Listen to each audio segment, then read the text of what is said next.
Good afternoon, Cedarfield. How is everyone doing?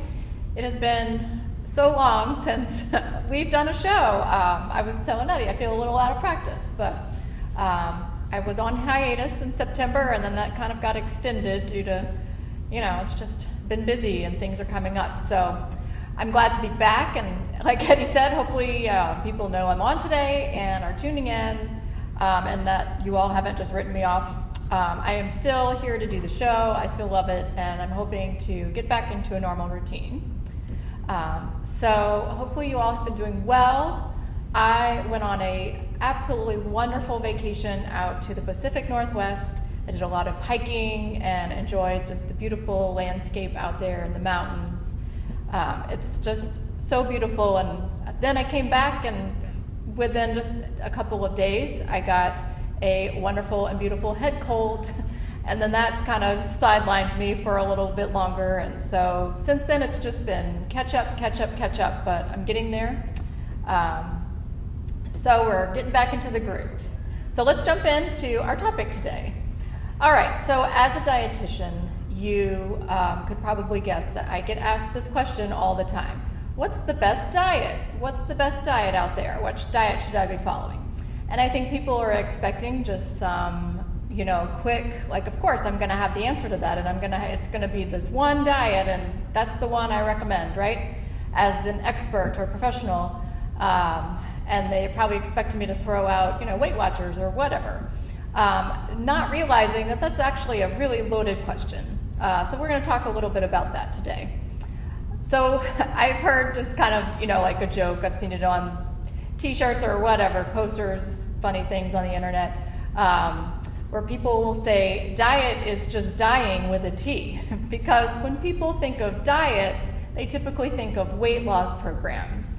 And as we have probably all at some point in our lives needed to, or thought we needed to lose weight, and we were trying to lose weight, and it can be really difficult if you're used to one kind of way of life as far as eating is concerned, and then you try to, switch, cold turkey to some really restrictive diet, or you're cutting out all your favorite foods, it can be very daunting and difficult and challenging, and I understand that.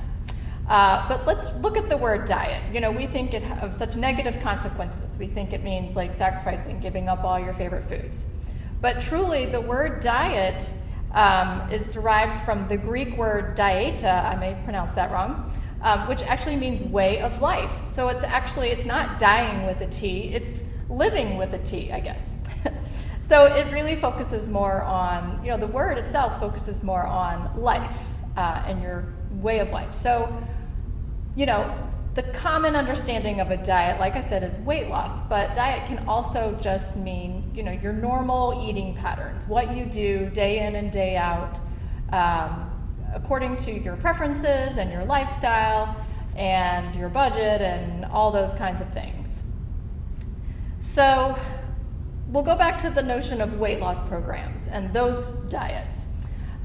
So a lot of diets out there are trendy or fad diets. Some are better than others. Some are really awful. Some are actually good. If you are trying to lose weight, a lot of those diets, whether they're fad diets or the latest craze or something tried and true, a lot of times they're going to work. If you stick to them, you're going to lose weight. That's the reason why they become popular, because people try them out and they lose weight and they're happy and they look, they feel better, whatever. And so there's nothing wrong with that if that is your goal and you need to lose some weight. But, there's a lot of aspects to that we want to look at a little bit. So one is that there is some of those new fad diets or latest craze, whatever, they're new. There's not a lot of research to support the effectiveness long-term. Some of them are asking you to restrict whole food groups, like some of the low carbs, or, back in the day it was low fat, and there's a reason all of these nutrients exist and our bodies need them in a balanced form. So sometimes they could even be harmful, especially, if you have some sort of unique dietary needs or like a disease process or something, jumping on board for one of these diets that are very restrictive could be, potentially harmful to your health, not just with the weight loss. Research also shows that with some of these, back in the day we called them crash diets, the ones where you lose weight really quickly, the likelihood of you gaining the weight back and then some is 90%. There's a 90% chance that you, within, I think it's a year, maybe 2 years, you will gain back everything you lost and then some. Now, that doesn't mean everybody will, but that's kind of the general trend that researchers have found through their studies. Something else to consider, especially for older adults, is if you even need to lose weight in the first place. So there are things to consider as far as kind of where you are in life and your health. You also kind of need to consider, what caused this weight gain if you are experiencing some weight gain. So let's start with there. So there are a lot of issues that can contribute to weight gain, such as depression, a pandemic, your isolation, new medications, or a new disease process. Also, maybe you're decreasing mobility as we get older. And then also even just issues with body image, which, sounds like something you'd say to a 13-year-old and not, maybe an 83-year-old. But honestly, those, notions of body image and what we should look like can carry with us through our entire lives. Even, people here at Cedarfield. So don't discount that either. So these are a lot of emotional issues or deeper, physiological issues that are derived from your health that some of these crash diets or latest craze diets may not address. Some of them do address emotional issues and, compulsive eating and things like that, or eating disorders, but a lot of them don't. A lot of them are just, cut out all of this and you'll lose 20 pounds, whatever. So those are things to consider. If you are gaining weight, let's look at the bigger picture and kind of figure out, why you're gaining weight and, how we can manage that. And that may not even be through a diet or, changing your eating style or eating patterns. So also one thing that a lot of people don't realize, especially people here at Cedarfield and older adults, is that kind of range of what a healthy weight is changes as we get older. So what, we might consider a healthy weight at a younger age, say when you're in your 20s or 30s, that becomes higher as we get older. So sometimes gaining weight and being a little heavier than you were when you were younger can actually provide a protective factor as you age and get older. And that's really difficult for people to understand. I deal with it a lot in healthcare, where I'm always pushing our residents to gain weight, and I'll go into a room and I talk to a resident, I'm like, oh, you've gained some weight, and I'm so excited, and they're, taken aback because it's so counter to what, we're constantly told, is that we always should be striving to lose weight. But as we get older, that's not always the case. And all the time, that, those higher weights, like I said, can help you maintain your muscle mass and lower your risk for some diseases, and can help your cognition and your mobility, things like that. So that doesn't mean you can just gain all the weight you want, but you have to take into consideration what those healthy ranges are relative to your typical, your body style and your height, and that's something that I can certainly help you figure out for you if you're concerned about whether or not you're the right weight. All right, so those are some great things to consider when you're thinking about, your diet. But we're going to shift to, if people do come and ask me what is the best diet, I'm talking all this stuff about this being a loaded question, and there's a lot of things to talk about, but there really is one in the back of my mind that I'm thinking of, and we're going to talk about that. It's probably going to be no surprise to you. I have certainly mentioned it on here before many times, and that is the Mediterranean diet. That diet, there is just decades of research confirming that this diet is very much in line with the general, widely accepted nutrition guidelines that me as a dietitian and physicians and doctors would all recommend just for the general health of our population. So when you think about diet as a way of life, the Mediterranean diet very much fits into that category. So it's not a diet as we think of as a weight loss program. This truly is like an eating pattern for your life, for every day, day in and day out. One of the reasons why it's I wouldn't say popular, but the reason why it is so successful for contributing to good health is that it's not restrictive, it is well balanced, and there are a lot of little modifications that most people can make to incorporate this into their day-to-day based on their, like I said earlier, your lifestyle, your mobility, your capabilities in the kitchen. Mine are low. But it also, capabilities as far as just your mobility and your ability to, use your stove or cut things up or, whatever. Everybody has different challenges as we get older. And it also can work well into your budget and all kinds of things. There's a lot of options on this diet. It's not, like I said, it's not restrictive. There's lots of ways that you can incorporate it into your life. So the Mediterranean diet, well, as obviously people who live in the Mediterranean regions have been eating this diet their whole, for ages and ages. So, but to say, the Mediterranean diet was invented in the 1950s, that's not what I mean. But it was kind of brought to light, the health benefits of this diet in the 1950s by a researcher named Ansel Keys. And he noticed that the wealthy people, he noticed that the people in these Mediterranean regions, particularly southern Italy, were much healthier and were living longer lives with lower incidences of chronic diseases than some very wealthy people in the New York region. And so he kind of started to dig into why that was and what they were eating and what their lifestyle was like, and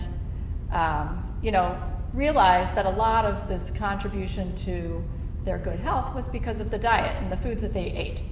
Now, obviously, we know, since the 1950s, there's been a lot of research on genetics and how that contributes to your health. And there is probably a lot to be said for the genetics of maybe the people in that region, and maybe that's also contributing to their good health. But again, what the types of foods they were eating and what was available to them at that time very much is in line with 50 to 70 additional years of research into nutrition and health and the types of foods that are good for our bodies and for our health. So people who live in these Mediterranean regions obviously have access to a lot of fish, but other types of meat was really expensive for them. So again, these were more of your lower income folks and communities, so they didn't have a lot of money and they were kind of working with what they had access to. So other types of meat like beef and chicken and whatever other kinds of poultry were just too expensive. They also didn't have things like refrigeration or high-tech preservation methods, so they kind of had to limit the meat consumption to fish, which they had in abundance and access to, and could just eat that immediately without having to preserve it and do a lot of processing either. So kind of to fill in for this lack of meat, they were eating a lot of things that just grow out of the ground, fruits, vegetables, and then also a lot of plant-based proteins like beans, whole grains, things like that. So they were already 70 years ago on this whole plant-based craze like we are nowadays, and reaping the benefits of those plant-based proteins and foods. All right, So one thing that's really interesting is that as time has gone by, like I said, these people eating these Mediterranean diets, these communities, this was considered peasant food, because remember that initial study was compared to wealthy people in New York City, in that region. So what they were eating was considered peasant food, while these people in New York were eating rich, decadent foods. And then also, as time went on, like in the 70s and the 80s, convenience foods became really popular. Processed foods, fast food, all of this globalization and, the westernization and just kind of that American diet of all this convenient, processed, fast foods became very popular. It started to spread throughout the world, and there ended up becoming kind of a shift. So in what was considered peasant food and, what the wealthy people were eating. So if you think about it now, there's kind of this whole resurgence of whole foods and clean eating and things like that, and organic foods and all of these things. So that was all the food that the peasants were eating back in those days. And now, if you go to Whole Foods, some people consider it whole paycheck because it's really expensive. All of these fancy, high-quality fruits and vegetables and organic foods and things like that, and minimally processed, all of that is very expensive now.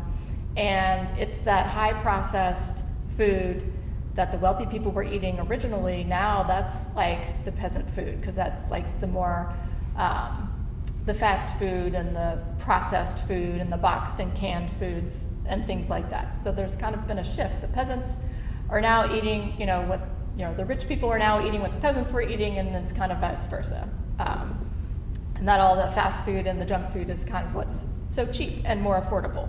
So hopefully we'll start to see a shift there.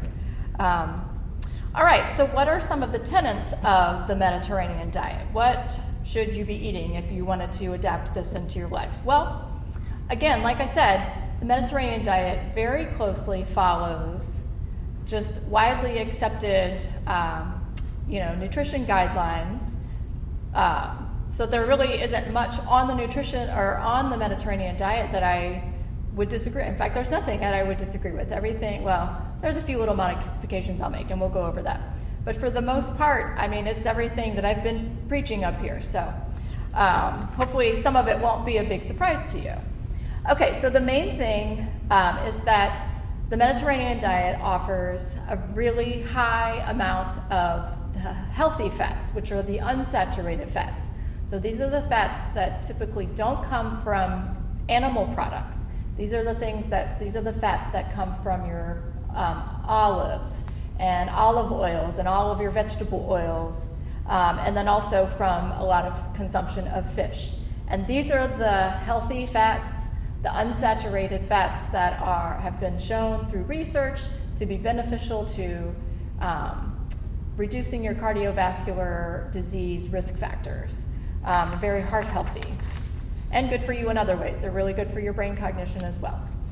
All right, and so again, because these peasants, I hate to keep referring to them as peasants, so the communities in the Mediterranean areas, like I said, we're also not eating a lot of the other types of meat, particularly beef, because it was expensive, but that just kind of coincidentally was beneficial to them, because those are the meats that are a lot higher in the saturated fat. And that's not to say it's the unhealthy fat, but it's the one that will contribute more to your cardiovascular risk factors.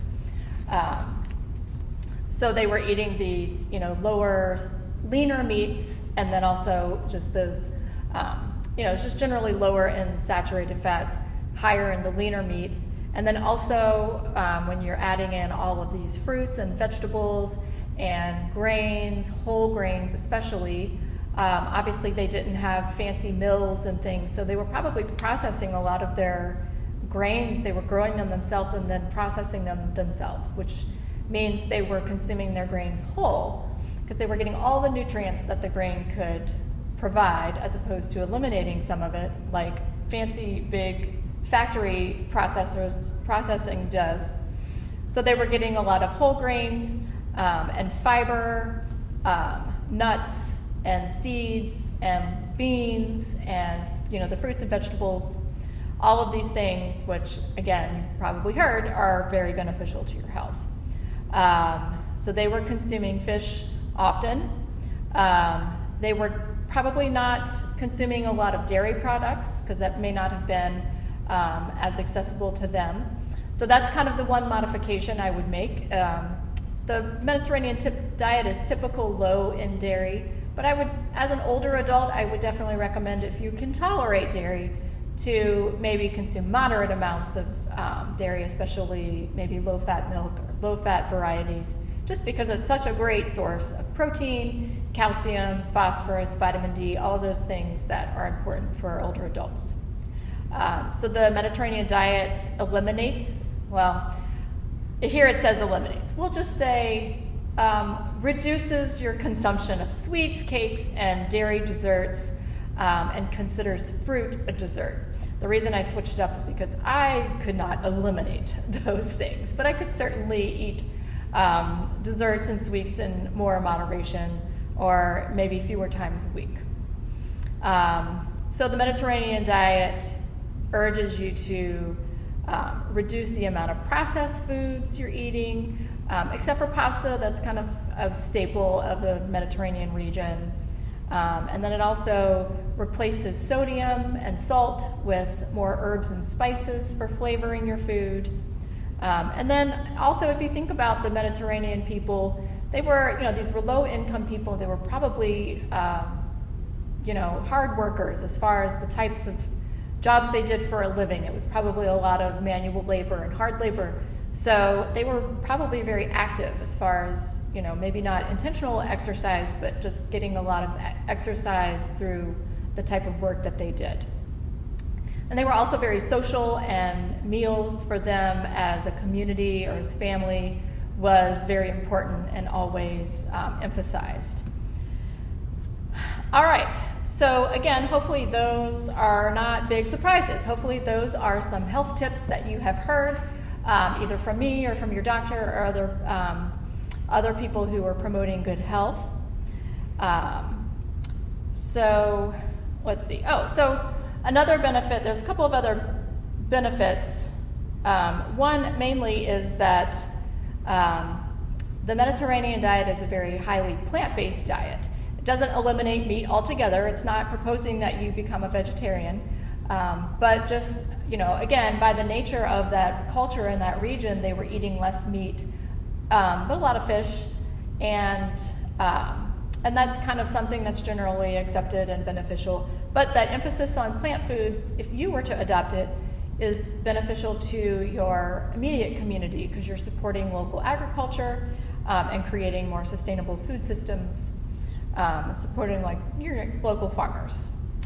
So there's a benefit there. If this is something you are interested in learning more about, or maybe adopting into your day-to-day, or trying to adopt it more, eating in this way more frequently, there are all kinds of resources out there for you. This is really popular. It's a concept that's been around for a long time. If you are internet savvy, you could Google the Mediterranean diet and you'll find a plethora of information. There are apps for your phone, if you're phone savvy, with meal plans and all kinds of things, shopping lists, recipes, lots of different things. There are books in the library. You can get cookbooks specific to the Mediterranean diet.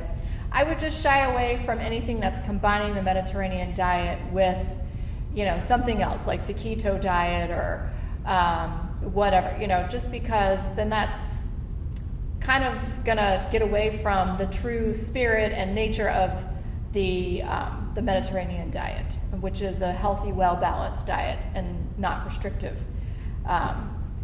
in other ways. And I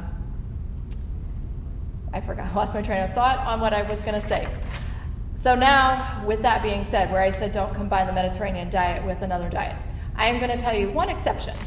If you have heard of the DASH diet, there is another diet out there that combines the Mediterranean diet and this DASH diet, and that is called the MIND diet, M-I-N-D, like your mind.